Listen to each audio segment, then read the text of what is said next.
Tere hommikust, kallid televaatajad! Täna me räägime sellest, kuidas saab koostada graafikut tavalise liikumisvõrrandi abil. Kujutame ette, et meil on selline võrrand, tegelikult see võib olla ükskõik milline. Tähtis on see, et siin on S läbitud vahemaa ja argumendiks on aeg T. Numbrid võivad olla ükskõik millised. Selle video abil te saate koostada graafikut ükskõik millise liikumisvõrrandi põhjal. Kujutage ette.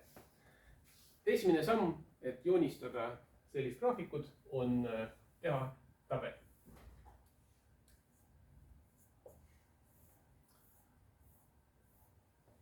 Kuna meie teame, et antud funktsioon on sirgjoone võrrand. Järelikult, mitu punkti meil on vaja? Jah, ainult 2 punkti. Siia ma joonistan lihtsalt rohkem lahtreid, et oleks võimalik ka teise võrrandi siia mahutada. Ja argument on T, aeg. Järelikult valime mõned väärtused. Millised väärtused on meie jaoks mugavad, et me saaksime suuliselt arvutada? 0. Ja näiteks lemmikhinne. Näiteks 1, 2 ja võib-olla 10. Sõltuvalt sellest, kui palju mahub meil sellele graafikule, kui palju ruumi meil on vihikus. Ja nüüd siia kirjutame S võrdub millega. Kõik numbrid jäävad samadeks, ainult T muutub antud juhul nulliks. 4 korda 0 on 0 pluss 2, järelikult on 2. Kui T on 1, kui palju on S? 6.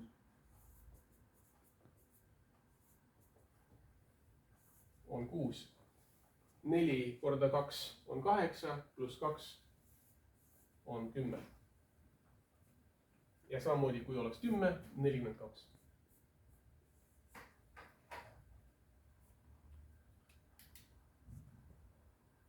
Juhul, kui aeg muutub 1 sekundi võrra.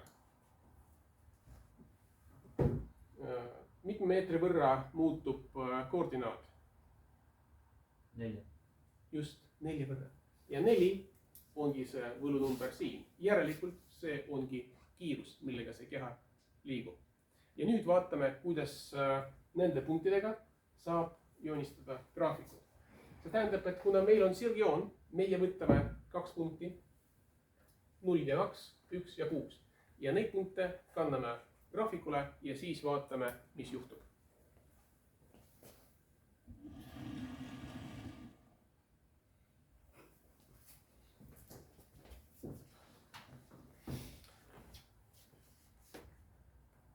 Kui aeg on 0 ja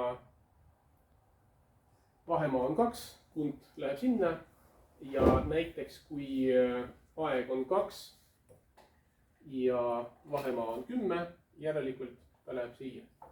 Ühendame need punktid joonlaua abil.